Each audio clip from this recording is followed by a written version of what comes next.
샬롬 샬롬 샬롬 샬롬 샬롬. 하나님 사랑합니다. 여러분 주 안에서 사랑합니다. 오늘은 모세가 야훼께서 명령하신 바를 따라 제사장의 의복을 만드는 내용. 오늘 31절 마지막 절이죠. 그때를 그 패를 청색끈으로 곧 전면에 달았으니 야훼께서 모세에게 명령하신 대로 하였더라. 야훼께서 모세에게 명령하신 대로 모든 것을 다 그렇게 모세에게 하나님께서 말씀하신 대로 그것을 따라서 한 내용. 오늘은 제사장의 옷을 만드는 내용이죠.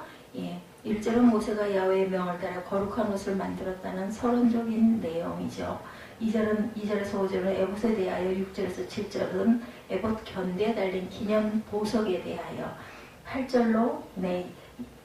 8절로 21절은 가슴에 차는 흉패, 22절로 26절은 에봇에 받쳐있는 긴 옷에 대하여, 27절로 29절은 제사장들이 입을 속옷에 대하여, 끝으로 30절에서 31절에서는 곧 전면에 닿는 패에 대해서 이렇게 기록되어 있습니다. 하나님께서 명하시기를 제사장들에게 특별한 옷을 지어 입힐 것을 명하시죠. 그리고 모세는 그 명을 따라 옷을 짓는데 그중 아론은 특별한 옷을 지어 입히고 영화롭고 아름답게 단장합니다. 그래서 그 옷은 1절에 언급되어 있는 것처럼 정교하고 거룩한 옷이다 이렇게 읽었죠. 이 옷은 여러 가지 소품으로 이루어져 있는데 제사장이 입게 될 에봇에 대해서 오늘 설명하죠.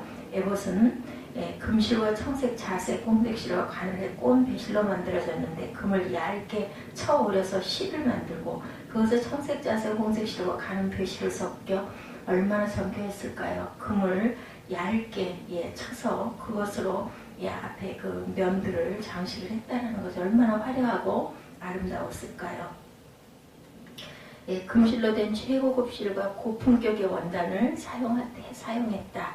에봇이라는 것은 제사장이 입는 조끼 같은 그런 모양, 우리 그 사진에서 많이 보죠. 그런 모양입니다.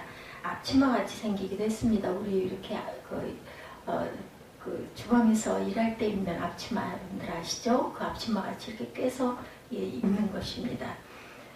조끼 같기도 하고 앞치마 같기도 하고, 먼저 멜빵 양쪽에 이렇게 앞치마에도 양쪽에 있잖아요. 둘을 달아 그 두 끝을 서로 연하게 하였다. 곧 가슴을 덮는 천과 등을 덮는 천을 멜빵으로 연결하게 앞뒤로 걸치죠. 허리에 매는 띠를 에봇 짜는 방식으로 짜서 두르도록 고정을 시켰습니다. 그리고 5절에 모세는 이 옷을 야훼께서 명하신 대로 충실히 이행하여 만들었다. 또 이렇게 반복되죠. 그리고 6절과 7절에 에봇 견대에 달 기념 보석에 대해서도 설명합니다. 야훼 명하신 대로 호마노 2개를 취해 금태에 물리고 그 위에 이스라엘 12지파 이름을 새겨 그것을 에봇 견대에 달았습니다. 이렇게 해서 이스라엘 자손의 기념 보석을 삼죠. 이 또한 여호와의 명하신 대로 충실히 이행하여 만듭니다. 그리고 8절 이하의 제사장의 가슴판에 차야 할 흉패에 대해 설명하는데 일명 판결 흉패라고도 하죠. 왜냐하면 그 안에 우림과 둠밈이라고 하는 하나님의 뜻을 묻는 기구를 넣어두었기 때문인데, 이 흉패 또한 에봇 짜는 법으로 금실과 청색, 자색, 홍색실과 가늘게 꼰 배실로 정교하게 짜서 만들었습니다. 그렇게 짠 천을 2겹으로 접어 양쪽 면을 실로 꿰어 만들고 그 사이즈는 가로 세로 약 한 뼘 정도가 됩니다. 그것은 4줄로 보석을 물리는데 금태에 물려 그 폐에 달도록 합니다. 그 보석 이름이 10절 이하에 첫 줄은 홍보석과 황옥 녹주어 홍보석 보석이죠. 홍보석과 황옥 녹주. 둘째 줄은 석류석, 남보석, 홍만호. 셋째 줄은 호박, 백만호, 자수정. 넷째 줄은 녹보석, 호만호, 벼복. 이러한 것들입니다. 그리고 이 모든 보석들 각각에는 이스라엘 각 지파의 이름이 새겨져 있으니 12개죠. 이렇게 만든 흉패는 위쪽 두 끝에 금고리를 답니다. 그리고 정금으로 만든 사슬을 그 두 고리에 끼워 달고 다른 두 끝은 에봇 두 견대의 금태에 연결시킵니다. 그리고 나머지 아래쪽 두 끝에는 금고리를 달고 하단에 단 금고리에 청색끈으로 연결하여 견고하게 매게 된다. 움직이지 못하게. 그러니까 흉패가 가슴에 달라붙어 여간에서는 움직이지를 않겠죠. 그리고 22절 이하에는 에봇 아래 닫혀있는 긴 옷에 대해서도 기록합니다.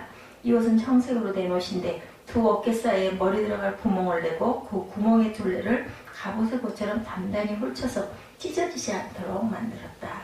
그리고 그 옷의 끝단 가장자리로 돌아가며 청색, 사색, 홍색 실로 석류 모양의 수를 놓았습니다. 그리고 그 사이사이에 금방울을 차례대로 달았죠. 그리고 27절 이하에 아론과 그 아들들의 입을 속옷과 여타 의복에 대해서도 나와 있습니다. 곧 속옷과 두검 그리고 관 등이 나와 있는데 이것들은 직접 가는 배실로 짜서 만들었습니다. 이천은 일명 세마포로 불리는데 용도가 아주 다양하죠. 모세는 이것으로 두건을 짓기도 하고 빛나는 관도 만들고 세마포 고이고 세마포로 된 속바지를 만들죠. 모두 깨끗한 순백색의 세마포로 만들어집니다. 그리고 30절과 31절에 관의 이마에 붙여야 할 패에 대한 기록이 나오고 있는데 이 패는 정금으로 만들어졌는데 그 위에 야훼께 성결이라는 말을 새겨놨습니다. 그리고 청색끈으로 관에 매서 그 패가 전면에 오도록 합니다. 모세는 이 모든 것을 야훼께서 명하신 바를 따라 정확하고 신중하게 만들었습니다. 이상이 모세가 야훼께서 명하신 바를 따라 만든 제사장의 의복인데 여러분 어떻게 느끼세요? 저는 몇 번을 설교를 하면서도 틀릴 것 같고 외우지 못합니다. 그래서 계속 제가 원고를 보고 여러분들에게 말씀을 드립니다. 그래도 자꾸 너무 비슷한 그 용어와 그 명칭 그리고 또 뭐 그 치수 이런 부분들 때문에 실수를 자주 합니다. 이해해 주시기 바랍니다. 정말 그냥 읽기만 해도 너무 아름답고 너무 정성스럽고 너무나 깊은 뜻을 갖고 있고 정말 어떻게 그렇게 그 시대에 그렇게 그 금을 쳐서 만들고 금색 실을 뽑아서 만들고 이런 세마포들은 또한 어떻게 만들었을까? 예수님의 몸을 쌀 때도 깨끗한 세마포로 쌌다 이렇게 나와 있었죠. 돌아가셨을 때. 그야말로 세상에서 가장 영화롭고 아름다운 옷, 세상에 하나밖에 없을 것 같은 그러한 옷입니다. 마치 땅에 있는 모든 영광으로 치장을 한 듯하죠. 땅에서 우리가 가장 귀하게 여기는 것들, 그것도 그냥도 아니고 정말 정성스럽게 깊은 뜻과 의미를 가지고 만들었습니다. 땅에 속한 모든 빛난 영광으로 옷을 입은 것 같다. 이런 생각이 듭니다. 특히 성소나 제사장에 온 모든 지혜의 영으로 충만케 하신 자들을 통해 만들게 하심으로 성소를 주신 것은 하나님의 성령으로 충만한 영광의 교제의 처소를 주신 것이고 거룩한 옷을 주신 것은 친히 성령의 거룩함으로 옷 입히신 것임을 우리가 느낄 수 있죠. 읽으면서도. 이렇듯 거룩하고 영광스러운 옷을 입고 나오는 대제사장을 하나님께서 받으시고 그로 하여금 그 앞에 서게 하셨습니다. 하나님의 거룩한 영광으로 옷 입은 그에게 교제를 허락하신 것이죠. 그 음성을 들으시고 그에게 친히 말씀하십니다. 그 손으로부터 향기나는 예물을 받으시고 생명의 양식을 또한 허락하십니다. 왜냐하면 그는 하나님의 명하신 영광, 명하신 거룩함으로 옷 입고 그 앞에 나왔기 때문이죠. 하나님이 말씀하신 대로 모세가 했다라는 말이 계속 반복이 됩니다.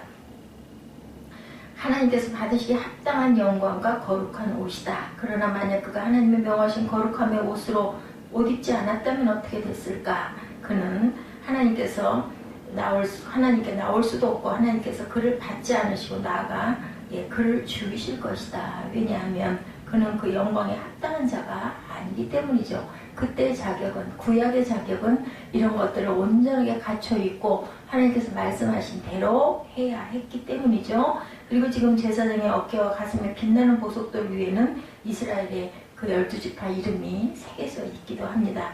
하나님 앞에 기억될 이름으로 그 이름이 각각 새겨져 있는데 그런 의미로 제사장이 하나님 앞에 나아가는 것은 땅의 모든 영광으로 하나님 앞에 나아가는 것이고 온 이스라엘이 영광 가운데 하나님께 나아가는 것. 우리가 얘기하자면 대표죠. 우리 초등학교 때 반장이 있었어요. 중고등학교 때도 마찬가지고. 그리고 또 학생 회장이 있습니다. 부회장도 있습니다. 그죠? 이렇게 구별된, 특별히 뽑은, 선출된 이러한 사람이 하나님이 말씀하신 대로 옷을 지어 입고 정결과 성결하게 하나님 앞에 12지파의 모든 이름을 가지고 대표로 나아가는 모습이죠. 그 어깨와 가슴에 그 이름이 새겨져 있습니다. 12 이스라엘 모든 이름. 그러기에 그가 나아가는 것은 온 이스라엘을 어깨에 얹고 그 가슴에 품고 나아가는 것이다. 그에 나아가면서 온 이스라엘이 함께 나아가죠. 대표가 뭐 우리 상 받을 때 여러 명일 때는 대표 한 사람이 나가서 받죠. 예, 우리가 졸업을 할 때도 졸업장을 대표 한 사람이 나가서 한꺼번에 받아가지고 나눠주듯이 이스라엘 모든 백성의 대표로 나갑니다. 하나님께서 택하신 백성의 제사장을 영광으로 옷 입히셔서 그 앞에 나오게 하시고 그 백성 모두를 영광의 교제로 부르신 것이에요. 예, 그러나 제사장의 영광스러움이 곧 이스라엘의 영광스러움이다. 제사장을 거룩함으로 옷 입히심은 온 이스라엘을 그의 거룩으로 옷 입히신다라는 하나님의 뜻입니다. 제사장의 말씀하심이 온 이스라엘에게 말씀하신 것이고 제사장에게 생명의 떡을 주심이 온 이스라엘에게 그 양식을 주심이고 곧 그에게는 이스라엘의 모든 영광이 있는 건데 이제 그가 하나님의 중보자가 되어 그 백성을 중보하고 우림과 둠밈의 판결법으로 그 백성을 인도할 것이고 우림과 둠밈으로 나타내시는 하나님의 뜻을 백성에게 알리고 그 뜻을 따라 그 백성을 인도하는 건데 네, 그러니 왕도 그 앞에 나와 하나님의 뜻을 물어야 하는 것이고 그를 통해 하나님께 나아가야 하는 것이다. 이렇듯 옛 백성 가운데 영광스러운 제사장을 세우셔서 그 백성에게 은혜 베푸시는 하나님께서 그 은혜의 일을 우리 가운데 온전케 하십니다. 우리 중에 하늘 영광으로 덧입은 영광의 대제사장을 세우신 것이죠. 땅에 속한 제사장은 땅의 영광으로 옷 입히시고 거룩케 하셨으나 아들 제사장은 부활에 빛나는 영광으로 옷 입히셨죠. 예수 그리스도는 땅의 제사장은 세마포 관으로 관 씌우셨으나 아들 제사장은 하늘에 속한 영광과 존귀로 관을 씌우셨습니다. 하늘 영광과 존귀로 옷 입히시고 관 씌우셔서 하늘 성소의 대제사장으로 거룩게 하신 예수 그리스도 그 영원하신 살아계신 하나님의 아들 그리고 우리의 영원한 대제사장이십니다. 예수 그리스도시죠. 세월이 가면 낡고 헤어지는 옷이 아니고 영원히 빛나는 영광, 영원한 옷입니다. 그러한 분, 만국을 비추는 부활의 영광스러운 빛이 그의 입으신 영광의 옷이다. 구약 때는 사람들이 정말 세상에서 없을 것 같은 단 하나뿐인 작품을 만들듯이 가장 고귀하고 아름다운 것들로 사람들이 직접 만들었지만 신약에 와서 예수 그리스도는 하나님께서 영으로 옷을 입히셨습니다. 그는 하늘 영광의 옷으로 옷 입은 참 제사장이시다. 그의 어깨와 가슴에는 하나님의 새로운 이스라엘인 교회의 이름이 영광 가운데 빛나고 부활의 영광으로 덧입은 교회의 이름이 빛나고 제사장의 흉패에 있었던 옛 백성의 영광은 사라지고 말았으나 그리스도의 심장에 빛나는 교회의 영광은 영원히 빛나겠죠. 세세무음토록 빛날 것입니다. 이제 교회에는 영원히 썩지 않는 영광이 주어졌습니다. 변하지 않는 영광이 교회에 주어지고 교회는 그 영광으로 빛이 나죠. 비록 교회가 이 땅에서 비천하게 보일 때도 있지만 또한 온전치 않은 모습일 때도 있지만 교회는 그리스도의 영광으로 덧입은 빛나는 보석처럼 영광의 처소로 이 땅 가운데 있다라는 것을 우리가 깨달아 가야겠습니다. 왜냐하면 부활하신 주님의 영광이 교회에 주신 영광이기 때문이고 교회가 영광스러운 제사장 주님께 속해 있기 때문이다. 그가 우리의 영원한 대제사장으로 영광과 존귀로 관 쓰시고 하늘 성소에 올라가 계시죠. 들어가 계십니다. 그러하기 이제 하늘의 은혜의 길은 열렸고 우리는 그 안에서 하나님께 각각 모두 다 원하는 대로 나아갈 수가 있죠. 중보자이신 예수 그리스도의 이름으로는 언제나 하나님 앞에 우리가 나아갈 수가 있습니다. 우리도 그를 따라 그리스도의 옷 입고 신령한 제사장이 되어 그 앞에 나아가게 됐어요. 너희는 모두 택하신 족속이요 거룩한 백성이라고 이렇게 말씀을 하죠. 그럼 이제 누구든지 그런 옷 입지 않고 하나님 앞에 나아갈 수가 없습니다. 거꾸로는 우리 모두에게 자격이 있기 때문에 모두 다 그리스도로 옷 입어야 택하신 백성이어야 나아갈 수가 있다는 거죠. 이제 우리는 부활하신 주님의 영광에 속했고 하나님께서는 그 안에서 우리를 기억하십니다. 그 빛 가운데 우리를 판단하시고 또한 인도하시죠. 우림과 둠밈을 통한 인도가 아니라 이제 우리는 하늘에 속한 지혜의 빛으로 인도함이 되어 그러한 백성들이 됩니다. 하나님께서는 그리스도의 의로 옷 입은 우리를 영광의 교제 가운데 인도하시고 하나님의 영원한 영광으로 인도하실 것인데 우리가 그리스도로 옷 입고 그의 거룩으로 더불어 살기를 항상 힘써야 되겠죠. 유혹의 욕심을 따라 썩어져가는 구습을 쫓는 옛사람을 벗어버리고 의와 진리의 거룩함으로 지으심을 받은 새 사람을 입어야겠죠. 보라, 이제는 새 것이 되었도다. 이렇게 말씀합니다. 우리의 심령을 새롭게 하고 우리를 빛으로 지으신 자의 아름다운 형상으로 옷 입어야 되겠죠. 그리하여 부활하신 자의 영광에 합당한 의의 삶을 이루어가야 하겠습니다. 바로 그것이 대제사장 되신 주님 안에서 그 영광으로 우리를 덧입히신 하나님의 큰 은혜에 합당한 삶이 될 것이다. 그것이 거룩에 합당한 삶인 거겠죠. 이것이 우리 모두가 부활의 빛으로 옷 입으신 그리스도를 따라 하늘 영광의 교제에 참여하고 그리스도를 닮고 그에 합당한 의의 삶을 이루고 살아가는 그러한 저와 여러분들의 일상, 삶이 예배가 되는 그러한 삶이 되어야 되겠다.